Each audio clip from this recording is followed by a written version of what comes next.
Good afternoon, happy Friday, and welcome to College Football On Tap, brought to you by On Tap Sportsnet. I am Chris White, your host, joined alongside with Bruno Oger. What's going on? How you doing today?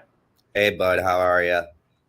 It's been a busy week. My plant is doing our every bi-yearly-ish turnaround shutdown. It's a pain in the ass, but it's Friday now, so what's cooking? What's going on with you? I actually just got over a sickness. I took one day off of work and then had to go working on Tuesday and Wednesday, and I was sick as can be, but I kind of got over it throughout the middle of the night on Thursday, so that was nice. So, yeah, it's been a long week for me, too. I actually did the show on Monday. I think I mentioned that I was feeling pretty sick, so but yeah, been a long week. But yeah, let's hop right into it. As you can see, I got my shades on. Probably the biggest story coming into week 3. I've been calling it week 3 as in WEAK because the slate this week isn't that great. A very poor college football slate compared to what we normally would have. Normally, we save that kind of stuff for week 1, but I don't know. Nobody wanted to play anybody this week. There's a couple conference matchups out there, but main story, Colorado State. Once again, they are Colorado is what controls the news right now. I mean, what else is there to say? And you probably wouldn't have much to talk about in this game. Thinking Colorado's going to go out there and blow out Colorado State until Colorado State had something. Head coach Norval had something to say about Deion Sanders. Yeah, I mean, it sounded petty to me. I mean, I'm all for free speech, man, say whatever you want, but that just sounded like a dig. I don't know the exact quote. I don't have it in front of me, but something along the lines of, my mother taught me better than to wear sunglasses and hats in front of when I'm talking to people. Or adults don't wear sunglasses and hats when talking to people. Yeah, like basically just calling out what a man is in terms to a boy is the way that I took it. And Deion now got with his team, and he said now they made it personal. It wasn't personal before, but now they made it personal. So I'm putting my shades on now because I'm not the biggest Colorado guy, but I gotta love the story with Coach Prime and everything and what's going on. It's gonna make for a great week 4 because we already got Notre Dame and Ohio State lined up for week 4, and then Colorado is playing Oregon next week. So that's already 2 big matchups where we can start looking forward to week 4 over this crappy slate we got this week. But yeah, we're in trouble, or should I say, Bears are going to be in trouble this weekend because there's going to be some tough games to sit through. I think it might have changed, probably did change. I think Colorado State was like 24-ish points. Yeah, I just went through. I use DraftKings a lot for a lot of my betting. I don't normally use too many other apps. I don't want to have money all over the place while trying to buy a house because that probably wouldn't look good. But I'll find it too. Yeah, I know. It's like, why do you bet on 5 different sites? And don't really want that kind of look on me as I get ready for a purchase like that. But yeah, last I saw was Colorado State 23.5. So I don't know if the public is starting to bet towards Colorado State with this, which is odd to me because I kind of think Colorado now is going to be a little more inspired to go out there and not beat them by just 27 points or something like that. I think Colorado's going to want to go out there and beat them by 40. And yeah, I don't think they're taking their foot off the gas once they get rolling. What really kills me about the situation, and it makes me laugh, is like Coach Norval, you make this kind of statement about Deion and whatnot before this game, but your team is 0-1 and you lost 50-24 to Washington State. Colorado might not be a better team than Washington State. Washington State and Colorado might be very similar. I know Washington State's ranked. Colorado's ranked. That could be, it could go either way between them two, but probably 2 teams that are much better than what you're putting out there. Go prove it on the field. If they go prove it on the field this week, go for it. I mean, whatever. Like, Colorado State comes out there and beats Colorado somehow. Like, great. I guess he had all the right in the world to kind of speak, but it did seem petty. It seemed childish. Just come on, man. Like, really, you want to go sit there and trash talk a guy who's got a 24-point favorite on you right now? Proving himself very well so far. Yeah, you're putting yourself not into a good situation. So I don't think that I understand that this is going to be the prime game of the week, kind of. I think the two major, I think Fox and ESPN are both traveling to Boulder this week for this game. So you got both of the major pregame shows there. And I heard 60 Minutes is going to be there this week. So there's a lot around this game.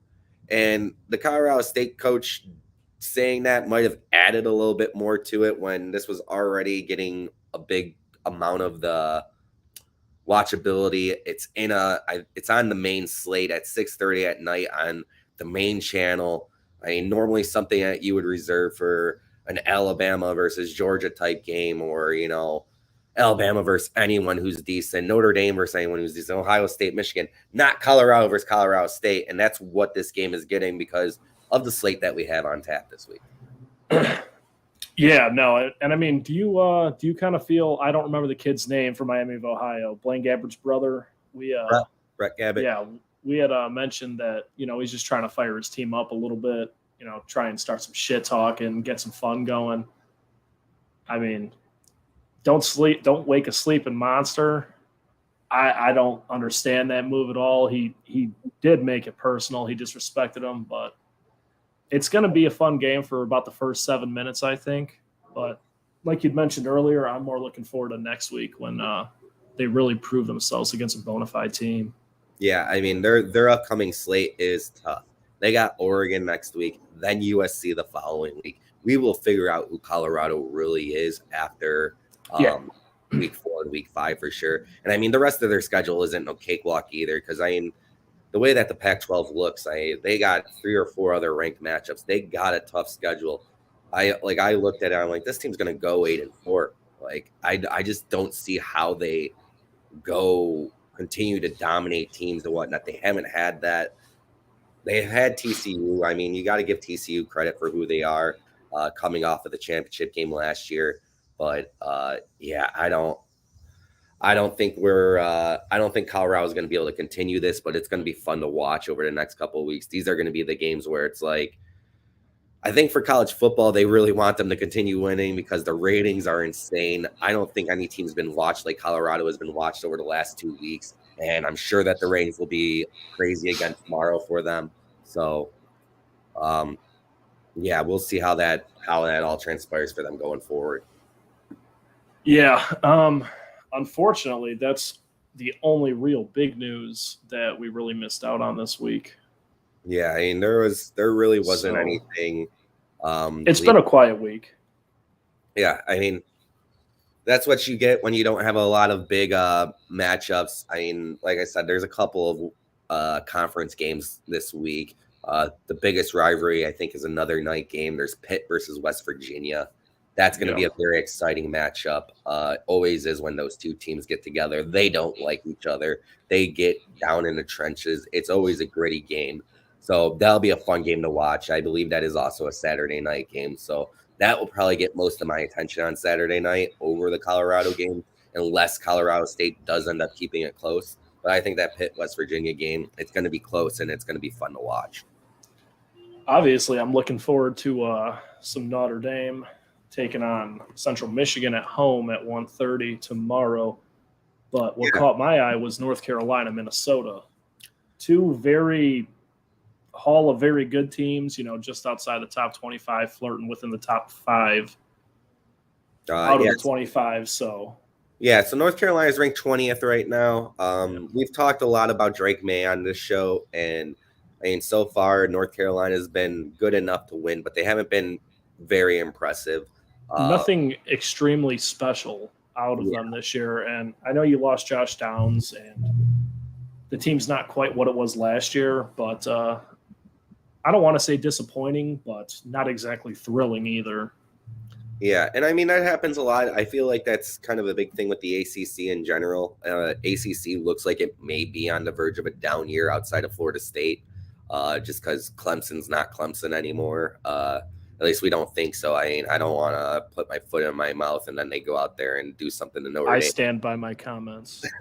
I just don't want it. I just don't want it to come back at me if Notre Dame ends up struggling against them later in the year. But I'm a full-on believer that that the Irish would take care of business in that game. But I ain't gonna look too far ahead. Minnesota, it's 2-0 to start the year. They're not ranked yet, like you kind of mentioned. Minnesota's been good underneath head coach PJ Fleck. The immaculate vest and tie, PJ Fleck. Yeah, I mean, he's brought that team back into a point where they are competitive every year. You kind of get into that.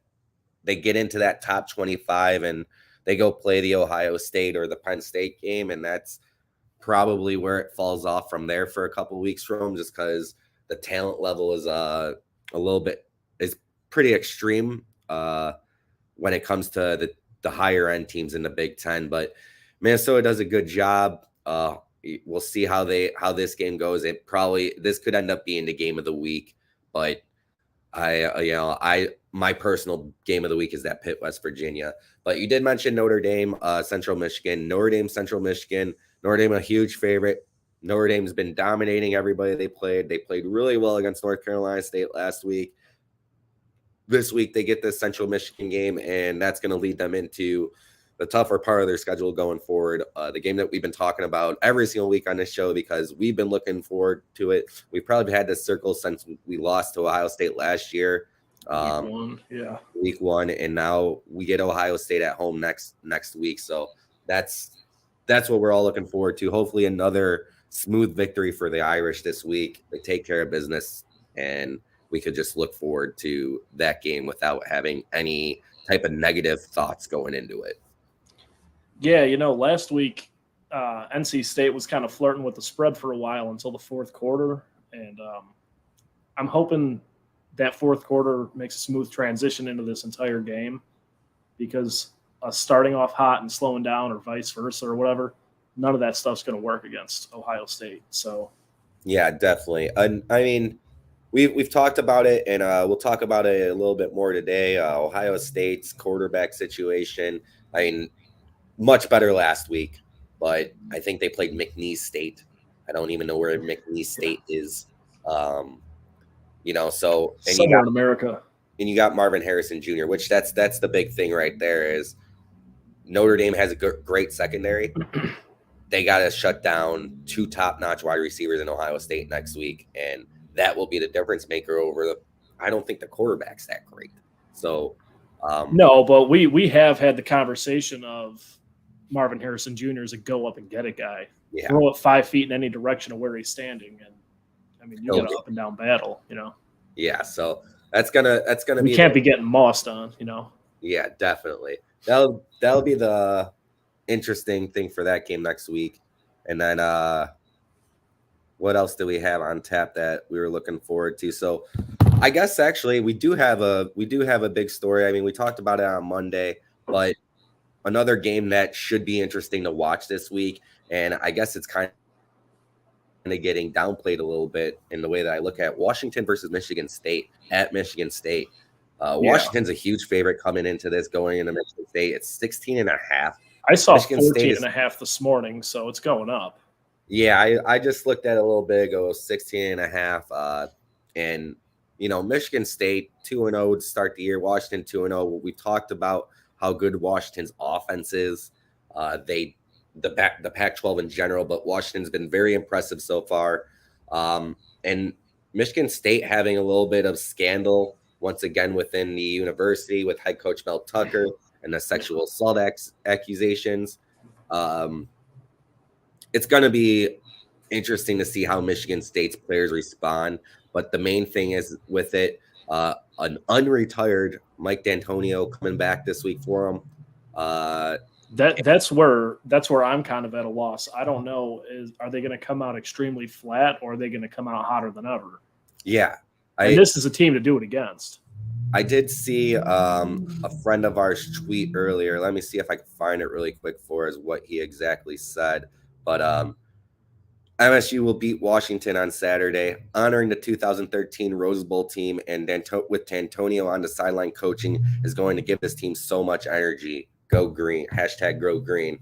That's from our buddy Fat Zach, and he's a big Michigan State guy, but I don't know, Fat Zach. I mean, it's going to be very interesting to see this team. Like, we don't know how they're going to be coached. We don't know if they're. I doubt anything's changing in terms of their style or anything like that.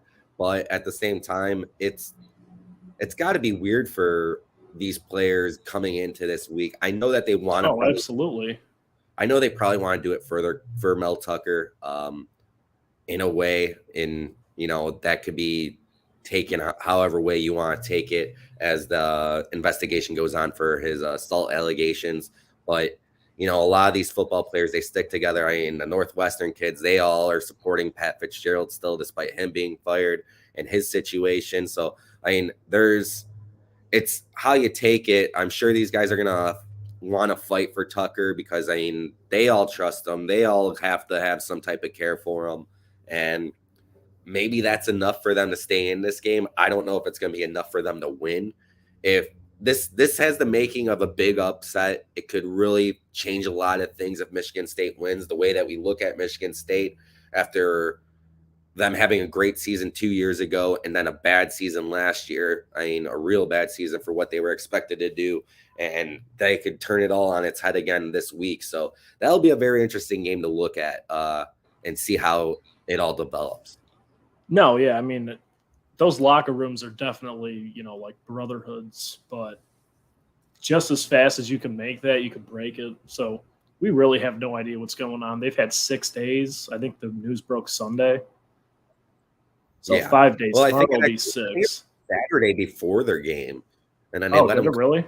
Saturday, and then it got a little bit more in depth on Sunday, and that's when it all came out where the rumor was that he was fired, and then he wasn't fired, or then he's suspended. So I guess he's suspended. Yeah. The last I seen, I still keep on seeing it pop up on my feeds that he was fired, but that's not true. I've seen several wrong reports.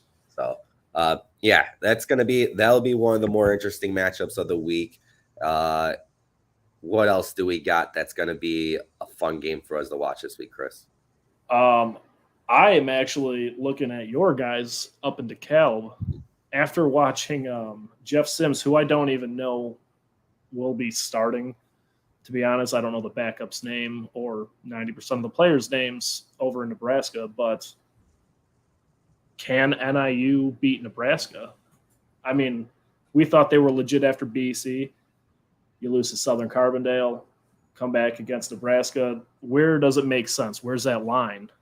Yeah, I saw the spreads at like -11. If we were able to bet on it here, I would probably throw some money at NIU covering the spread, just because I think NIU's defense is legit. They showed that against SIU last week. Yeah, I mean, their defense has never been at fault. Yeah, I mean, they were good against Boston College. They were creating turnovers. They're doing everything right in terms of that. It's just the offense hasn't been there. So, hopefully Rocky Lombardi's prepared and ready to go. He used to be a quarterback at Michigan State. He knows what it's like to play Big Ten schools. I'm sure he wants to go out there and beat a Big Ten school. So hopefully he's ready to go, gets the job done for the Huskies this week. But it's going to be. I mean, this is like a Super Bowl for Rocky, I think. Yeah, I mean, it's going back to Big Ten territory, running away with this game. Yeah, this is going to be his last year as a quarterback in college football. It seems like he's been here forever because he was at Michigan State. Because he has been here forever. Yeah, and then this is his 3rd year, I think, at NIU. I mean, doing the Joe Burrow, Stetson Bennett, Sam Hartman. I mean, he's making his time in college. Yeah, he's been here for a long time. Between COVID and transfer years, it has to be 6, right? Yeah, I believe so. And I know he does the Rocky Lombardi show, I believe, with Huskies on Tap. So he does that every single week as well. And I hope that the Huskies on Tap guys got him going. Had it. I didn't hear the show yet. I try to get into it and listen at some point, but I'm hoping that Rocky's pumped and the boys are pumped and they go out there and get it done. And at the very least, I expect them to keep it close. I don't see Nebraska running away with this one. I think 11's kind of high in terms of a spread. So if you're outside of the state of Illinois or you want to travel to the Indiana border, I would say toss a few. Now's your time.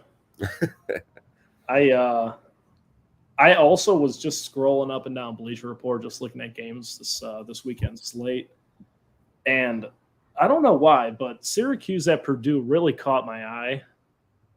And then I kind of did a little research, looked at them, kind of just went through their teams and how they've been playing. I know that Purdue went to the Sandman, and I saw that they were only a 2.5 point spread, which I thought was very interesting. It's a very close game. I think it'll be a very close game. It's at Purdue. They always say, I don't know if it's the same kind of rule in college football as it is in like the NFL, but they always say the home team gets an extra 3. So you might be looking at it really being more of a 5.5 point spread if you take the home field advantage out of it. But it's going to be an interesting matchup. Syracuse has been a really decent team for the last few years. They seem to play really good football, which isn't expected. They're a basketball school. Right. Just same as Duke and Carolina have been relevant this year and a few past. Yeah, and I mean it's happened a lot for the ACC teams, and I think that might be just something that comes in line with the schools like Florida State hasn't been that good up until now. The bigger name schools haven't been as dominant as they normally are. I mean, Miami, the Hurricanes, the last time they were really good was a few years back. I remember them beating the crap out of Notre Dame in a night 2018, game. 17, 16 maybe. I remember it's been a minute. Dog collars, and oh man, I was so angry that day. I was sitting in Homestead Bar because I wasn't 21 yet, and I just remember them getting the absolute piss beaten out of them, and I got there late, so whoever got there before me had the Hawks game going over the speakers. They got the sound before me. So I'm watching a mute Notre Dame game at the bar, just, crying in my drink, wearing a Catholics versus Convicts shirt. It was a bad meeting last time. Yeah. I mean, it's going to be interesting to see. Big game for both these teams, before the conference slate starting up for them. I looked at this in terms of a game I might bet on. It might be something that I do on the side, but it's not something I'm willing to put confidently out there, just because I was confident against Purdue last week, and that blew up in my face. So was that a lock of the week? No, was that lock of the week? It was Virginia Tech. I think it might have been lock of the week. It might have been. I made a statement today that I am no longer doing a lock of the week after last week. You had that big whole monologue going on about the Sandman, and you were just so confident. I mean, that was. And I was there with you. I put money on it too. I'm not a big bettor, so I usually just tail off my friends who do bet and win. So it was a weird game too. I mean, they started it at very slow, they started at 11 a.m. and stopped it with like 9 or 7 minutes or something along there left in the first quarter, and didn't start up again until 5:15 Central Time. So they had the East Coast was just a mess last week. Yeah, I mean, a 6+ hour delay. So Purdue got up big early. Virginia Tech ended up tying the game at halftime, and then I think Purdue scored one more time in the second half, and Virginia Tech didn't score again. So it was just Virginia Tech just. I thought at the way they went into halftime, I was like, okay, the lock of the week is solid. We're all good. And because they scored 17 unanswered points, and no, they didn't come prepared in the second half. As I thought, Purdue made some good adjustments and got the job done. So we'll see. Purdue and Syracuse definitely is going to be a good one. I don't know what time that game starts, but I'm hoping it's earlier on in the day because trying to even it out, because that NIU Nebraska game is another night game. I believe it's a midday game. I'm not sure if it's 2:30 or 3:30 or 1:30, but perfect. What you got, bro? So we also had, what else do we have for this week? Bowling Green in Michigan. Not really a big game, but want to talk about Michigan still just because Coach Harbaugh, this will be his last game not coaching the team. That's the only reason I put it on my list. Yeah, so this is done of the end of his school suspension, not Big Ten, not NCAA. Yeah, so lucky enough for them, they had an easy schedule. One thing they've been doing is pulling their team pretty much in the fourth quarter of every game and making sure that you cover your spreads. So, yes, sir. Yes, sir. 2-0. Yeah, so we will I mean, there's not really much to talk about. It's a 40.5-point spread. We'll talk about it again shortly, I'm sure. So you hammer that 40. Yeah, so just need to put it out there. Last game without Coach Harbaugh, and then Michigan will start getting into more of their actual slate for the season. And we'll see how they end up doing when Coach Harbaugh comes back. But they haven't put their foot against anyone's throat in terms of the first 2 weeks. They're just making sure they get the blowout wins. They look solid, but they're not trying to go overboard with it. It seems they're trying to get a little bit of action in there for a lot of their second and third stringers, if that's how you want to talk about it in college football. But yeah, that's pretty much all there was with that. And honestly, we got Tennessee and Florida, huge rivalry game. That's I'm surprised that wasn't the place that all the pregame shows are going to this week, honestly. The spread on that is fairly close because I believe the game's at Florida. It's -5.5, -6. I've been seeing it some places. So it's kind of going back and forth between the two. But I think, it's Tennessee should be the team that wins this game. But a lot of faith in Florida keeping it close. They're kind of getting better as the weeks go on. They played Utah in week 1, which was a tough matchup for them. But Utah didn't have their starting quarterback in Cam Rising. But Utah still pulled it out. And we'll see how Florida does. I'm not really the biggest fan of Graham Mertz, their quarterback. He played in the Big Ten for a while.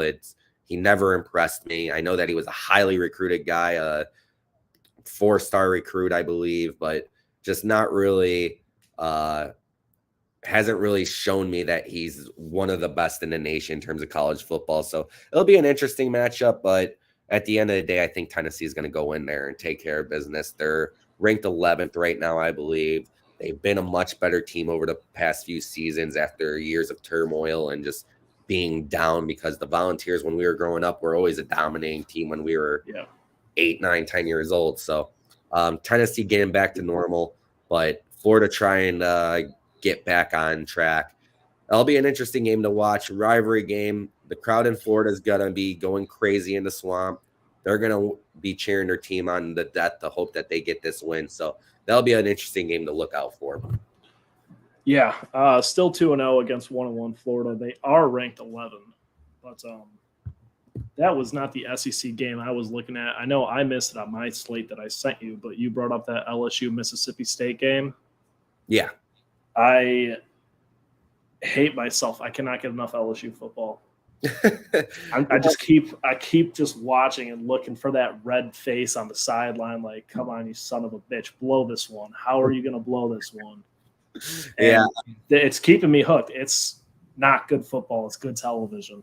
Brian Kelly hate is something that runs the world, I guess. So, or at least for us. So, which you're probably not going to like what I have to say in my betting slate then, but I don't like what I have to say in the betting slate either, but I've heard from quite a few things. I've been looking at 2 different models. I found one today that I thought was very interesting, that kind of helped solidify my judgments on this week. And honestly, with that, we could kind of go into the betting slate because, like we said, it's a week 3. It's not the best of slates. There's some conference matchups out there, like we said, but those are basically it. Those are the biggest games of the week. They really didn't stack. Like week 1 was better than week 3 in terms of scheduling, which you don't ever see. Like we expect a bad week 1. Yeah, it's not too often. But it's just, so this week, just no ranked versus ranked matchups. And we already previewed it. Week 4 is going to be ranked versus ranked city. It's going to be a lot of great games for us to preview next week, and we'll get into it when that happens. But we'll go into the betting now. I have 10 games that I picked out, and one of them ended up, we talked before, and one of them ended up being your underdog of the week. So plus 40.5. We're both on the same page with that. So we can start with that. Bowling Green, Michigan, plus 40.5. Michigan's won 2 games that they were 30-plus point favorites in already, but they haven't covered. I think you in week 1 versus East Carolina, you were saying that it wasn't looking good, and then it wasn't looking good because I made the mistake of parlaying it with the over. Yes. Yeah. Never a doubt, though. Never a doubt. Yeah. So East Carolina did end up covering. Michigan didn't score at all, I think, in the fourth quarter. If they did, it was really early because they benched their whole entire starting lineup. And then they did the same thing last week where it didn't look good. It looked like Michigan was going the worst team in college football last year. Yeah, and they just decided, like, all right, well, we're going to make sure that, they cover the spread at least on us. So we're not going to blow them out. And I'm with you. I think that it's going to be a similar situation this week. I mean, you're 2-0 with it. Why not go for 3-0 betting against Michigan? Probably won't be the same game that you picked for the underdog of the week going forward, but hopefully we could go 3-0 here with Michigan. I'll get a little more creative once Harbaugh comes back. Yeah.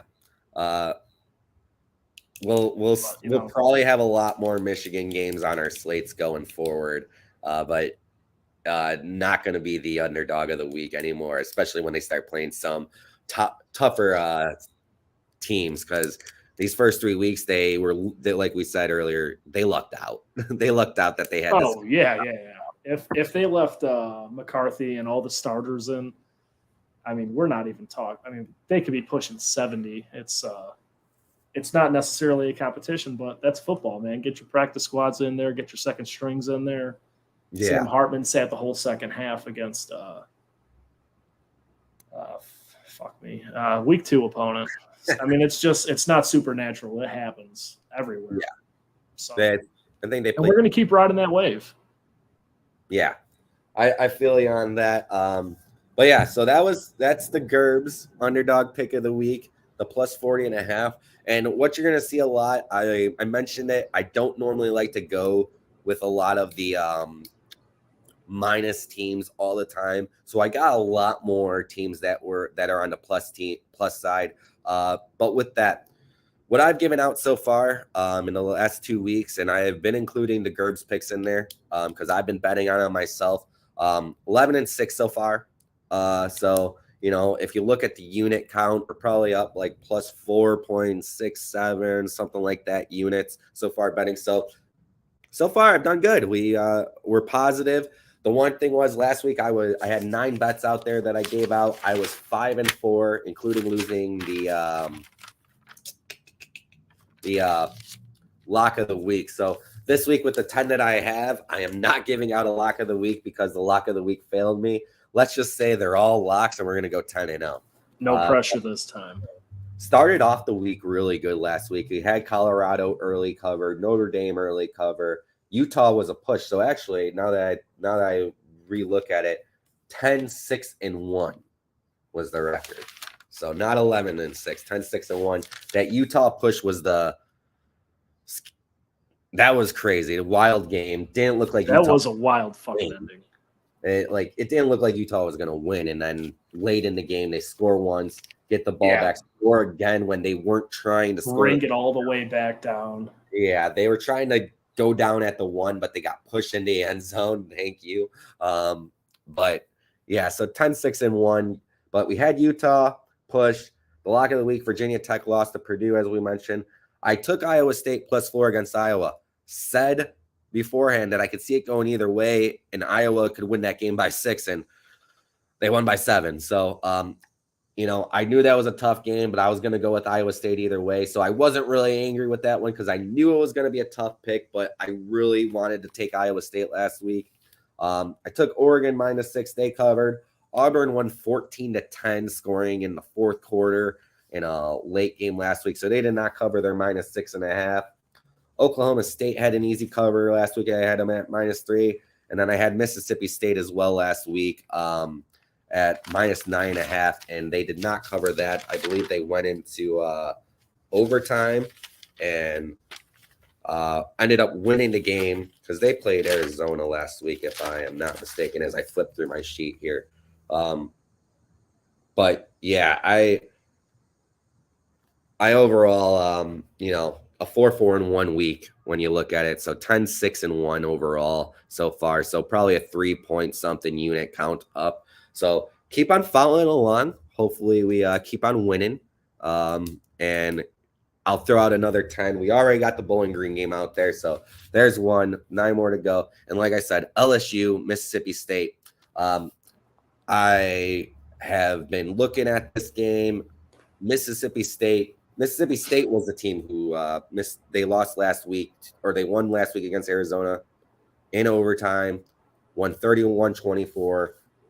Not the best of showings because Arizona is a weak team. They are not that good of a team, at least unless something's changed for them. But no reason you would think that an SEC team like Mississippi State would go into overtime with Arizona, and they did. Lucky for them, they pulled it out. But now Mississippi State at home against LSU, a team that's looking to prove themselves, and I think LSU -9.5. You got to go with them. I just think they're the better team. And I've heard, and hey, man, if this is the one that blows up in my face out of all of them, fine, whatever. But don't even be mad about it. I won't even be mad. But I've heard from the BetQL people, even LSU's a solid pick this week. I've seen a couple of other people out there picking LSU as well. And I just looked more and more into it. And I just think LSU is the better team after the poor performance by Mississippi State last week. So a lot to prove for Brian Kelly and playing a much better team as well after that week 1 loss. Week 2, they had a much easier game, kind of to rebound themselves. So LSU -9.5. I'm going to take that one. Second game, not your normal schools that you hear us talk about here. We got Liberty versus Buffalo. Liberty is a very solid team. Liberty last year was ranked. You might not even know who Liberty is, but yeah, they were ranked in the top 25 last year. It's Malik Willis alma mater. Yeah. Well, wasn't he the quarterback at Florida State for a minute too? If I'm not mistaken. That I do not know. I could be wrong, but I just feel I'm really not sure. I'm not telling you you're wrong. Little off topic. I just can't believe Ryan Tannehill still has a job. Continue. Yeah, I agree. Liberty -3.5 versus Buffalo. Liberty's 2-0. They're a good team. Like I said, they were ranked last year. Buffalo lost last week to Fordham. Liberty is a -3.5 point spread coming into this. This should be easy for Liberty. With the models I've been looking at, most of the models are saying Liberty by 5 is the pick. So getting them at 3.5, it looks like should be an easy game for them to cover, especially the way Buffalo's been playing so far this year. So I'm taking Liberty on the road. That could be the difference maker in it. Like we said, the 3-point thing. So if they're giving them 3.5, it could really be a 6.5 point spread. Like I said, the models I've been looking at are saying 5. So I'm going with Liberty -3.5. Once again, this week, I'm going to take Iowa State. Iowa State failed me last week, but this week they're playing a MAC school again. Buffalo's a MAC school. Ohio is who Iowa State is playing this week at Ohio. I just see it as an opportunity for a Big 12 team that's coming off of a tough loss to a in-state rival. Iowa State should be able to handle Ohio. They play great defense. You figure they're going to be a little bit more brutal up front on offense. -3 just seemed like too good of a number to be true. The models I've been looking at agree with me on this one as well. So I'm going with Iowa State -3. Should be a close game, though. Ohio is a better top-tier MAC school normally. They normally do compete. So it'll be an interesting to watch, but I'm going to go with Iowa State -3. So I told you that I was going to go with a lot more pluses this week, and so far I've given you 3 minus teams. So let's get into this plus slate a little bit. Let's hear the crazy underdogs. So the first one I'm going to go with is Georgia Southern versus Wisconsin. Georgia Southern getting plus 20 against Wisconsin. And honestly, Wisconsin is not the most prolific offensive team. They normally play pretty good defense, but Georgia Southern, they're a very solid football team. They're 2-0 to start the year. Wisconsin lost a game that was really bad for them last week. Or no, they didn't. Did they lose the game? I can't remember now. I want to say I watch so many games on so many different TVs every week. It's hard to remember without a cheat sheet in front of me. Yeah, I want to say they won last week. You could be correct. I don't remember exactly, but I know they haven't been impressive. So Georgia Southern, they've gone out there. I believe they played UAB. They beat UAB pretty badly, which is, a Division I school that's, take it for what it is. But Georgia Southern, they've always been solid. They're always one of those. They're just a team from the South that plays hard-nosed football. I think 20 points is a lot for Wisconsin to cover. The models I've been looking at, they had Wisconsin as an 18-point to win by 18 points. So getting them at 20, I think it's a solid pick for Georgia Southern this week. Another game I took, it's the first test for Georgia. South Carolina versus Georgia. I'm seeing the spreads all over the place from 26.5 to 27 to 27.5. I did create my long parlay because I didn't bet every game individually yet, just because I'm trying to get the best odds come Saturday morning for a lot of them. But I took South Carolina because I did a parlay with a 100% profit boost with all 10 picks that I had, $10 to win $1,300. So, or $13,000. I'm sorry. But South Carolina plus 26.5. It's Georgia's first actual test, I guess you could say. South Carolina is obviously not the best team in the SEC, but they're going to play tough. They lost to North Carolina in week 1, 31-17. And like we said, North Carolina was really hyped up this year with Drake May and everything. And I just think South Carolina is going to go out there now that Georgia has to play an actual school. They'll go out there and keep this game close, keep this game competitive. And it's really just going to be seeing what Georgia really is, how the quarterback play is, and everything like that. So I think it might take a little bit for Georgia to get going in this one. South Carolina keeps it close early. Georgia ends up getting the better of them late, but still covers a 26.5 to a 28-point spread, whatever it may end up being. South Carolina didn't exactly play the best team last week, a Furman team, but they did manage to put up almost 50, so they can move the ball around. Yeah. And we haven't, like you said, we have not seen a test for Georgia yet, so we literally have no idea what's coming out of that. Yeah. We know it's going to be solid. We know it's going to be good. Yeah, and with that, I think we got to take the risk on South Carolina here. I'm not saying risk, but I think we got to go with South Carolina just to see how Georgia responds to playing their first conference game against a team that is going to come out there and do everything they can to try and beat them in Georgia. So 26.5 is what I got them at now. I won't bet that individually, hoping that it goes up to 27 by tomorrow, because I think a lot of the money's been going towards South Carolina with such a large number. Another one that I really like that I locked in right away because the number went up today, Western Michigan against Iowa. Western Michigan getting 28.5 points. And the age-old tale, we said it in week 1. We said it last week before they played Iowa Hammer State. that. Iowa doesn't score 20-plus. They do score 20-plus. They've scored 24. They scored 24 and 20 so far. 24-plus. Can they score 28.5 or more than that? I mean, the over-under on the game is 43.5. So with it being Georgia versus Western Michigan with such a high point spread Iowa. Iowa, Western Michigan. Yeah, Iowa, Western Michigan, and Iowa not being able to prove us so far that they can put up that number of points as we kind of expected coming into the season.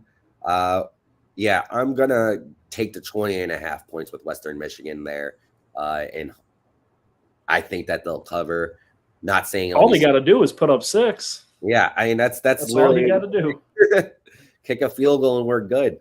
So a couple field goals, 3 safeties, a touchdown. Don't matter how you get there.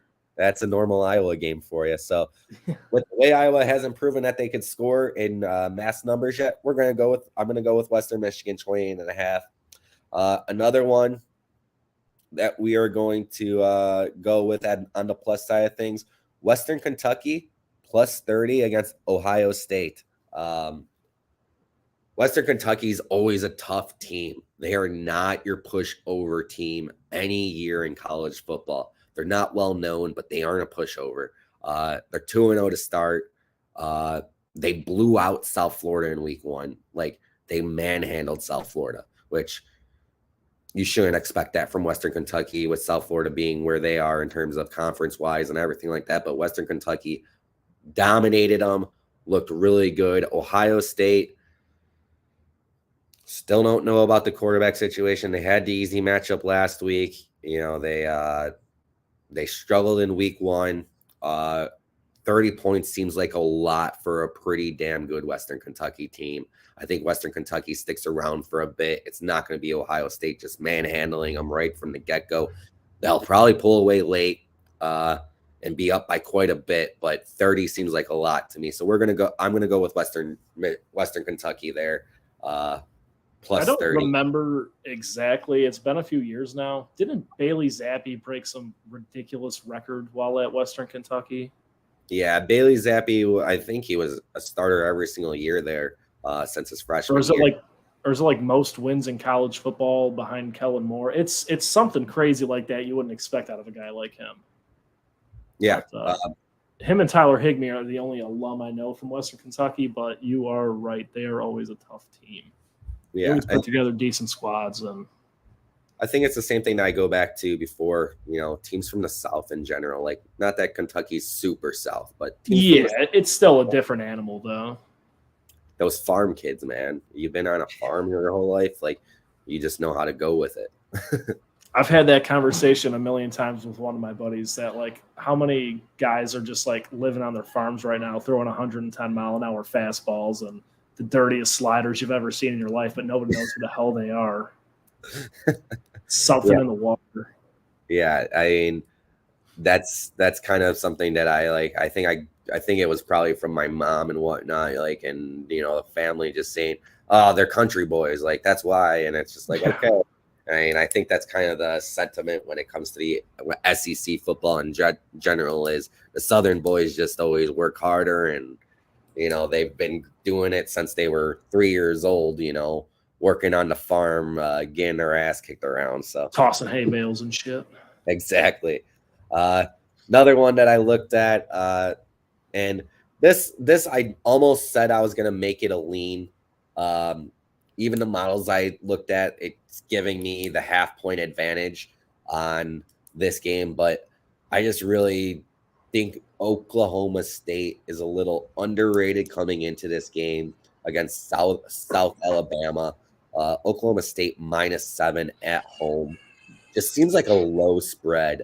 The models I was looking at said -7.5 would be the best for Oklahoma State. So I got it at -7. So, you know, possibly a push here, but that seems semi-disrespectful. Yeah, I don't know what it is about Oklahoma State that has them on the low end of things. Southern Alabama has already lost a game this year. Oklahoma State's 2-0. -7 just seems like a good pick for OK State. So, I mean, I don't have much research besides just feel behind it. It just doesn't seem right to me that the number's there. Like, if the number was like -9.5, I might still even pick Oklahoma State. So, I was thinking they'd be somewhere in the borough of 10.5. You know, just outside that touchdown field goal spot. Yeah, and I mean, maybe that's something like that I do. I take a advanced spread on where I have them covering by more in a little parlay that could, you know, get rich, quick schemes that I try to do. Don't Sure. want to be working my whole life. But yeah, I'm going to go with Oklahoma State there. We already talked about Bowling Green and Michigan. Michigan pulling starters. That's kind of the main thing with the look on that. Michigan has been pulling their starters when they get up big and the other team covers. I expect the same here. Hopefully Bowling Green can keep it in that 40.5-point range.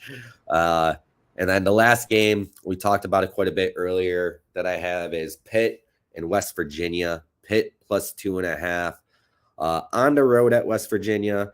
Rivalry game. Two teams that don't really like each other. But even the models I'm looking at are showing Pitt as the winner of this game.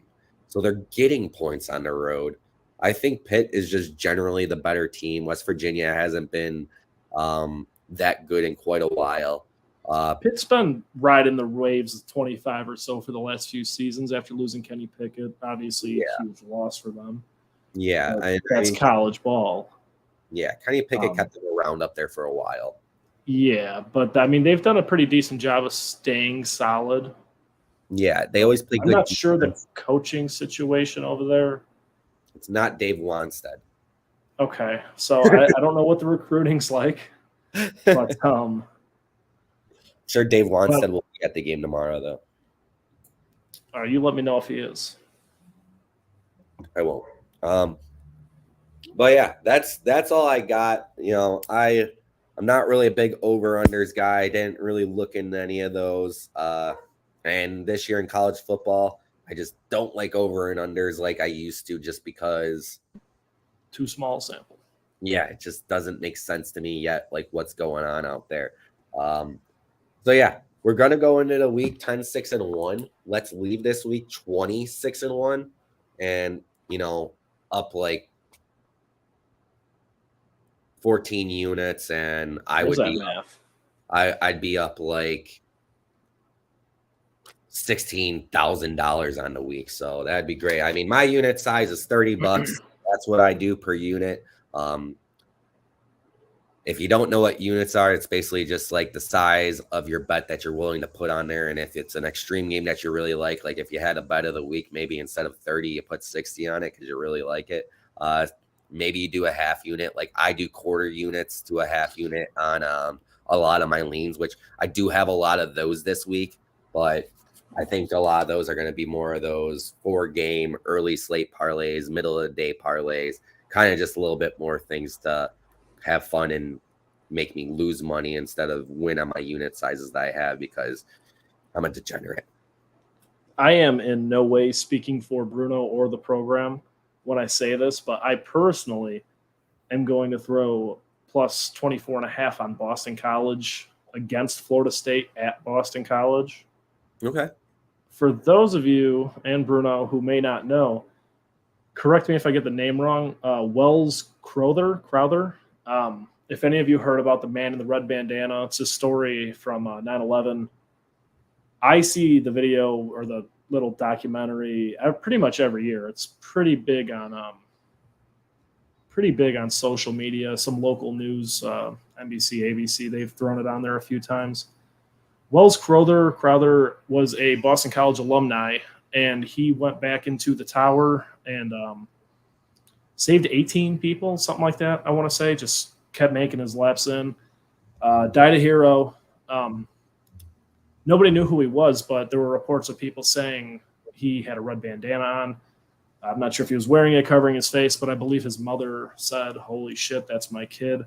He is Boston College alum, and this week their numbers and I believe their names on the back will no longer be plain red. It's going to be that bandana print. Wow. Like I really don't know what you call it, like the Bloods print. So that's going to be a spark. I mean, that's emotional shit. Monday was 9/11. Obviously, we were on the show. So I think that's a big, I don't know the word for it, big karma boost, big, good feeling going into it. And it's going to be a lot of energy. So 24.5 for Boston College at Boston College. We'll see how it rolls, see how far I could take them, but That could be a very emotional scene. That's awesome. Good research there, Chris, on that game because on that story because he told me about it before we got on here today, and I had no idea about it. But yeah, great stuff there. Absolutely, look it up. I mean, it's probably like a 10-minute little clip. You probably find it on Twitter, YouTube, whatever. It's Yeah, pretty cool shit, and it's a really cool homage. It's really respectful, really cool thing they're doing coming from a known BC hater. Yeah, I like that's a great story. That's kind of going to influence me to probably throw some shells on Boston College as well. There you go. This week was obviously the remembrance of 9/11, of that tragic day in American history, and to have a story like that coming into this week, and of course, Florida State being a very tough team, but that's a really cool story, and I hope Boston College keeps it close and shows that fighting spirit. So awesome story, Chris. Thank you so much for that. All right, Brew, you got anything to add before we call it a weekend? No, let's just everyone enjoy your weekend. Crack them, have some beers, enjoy the games. Saturday and of course the NFL on Sunday because we love both of them around here. I hope you all win your bets. As you see on our ticker below, please follow me and the Gerbs at our Twitter accounts and follow College Football on Tap's Twitter accounts. I will have my picks that I said here reposted tomorrow morning with the updated spreads of what I'm actually getting each game at. And we'll be following along throughout the day, maybe a couple of posts throughout the day. The Gerbs and I will both have. So, yeah, that's all I got for you.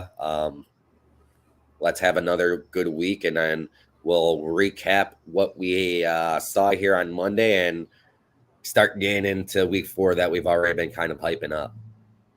All right, guys, have a great weekend. We will see you Monday. This has been College Football on Tap, brought to you by On Tap Sportsnet. I am Chris White. He is Bruno. Thank you. Boy.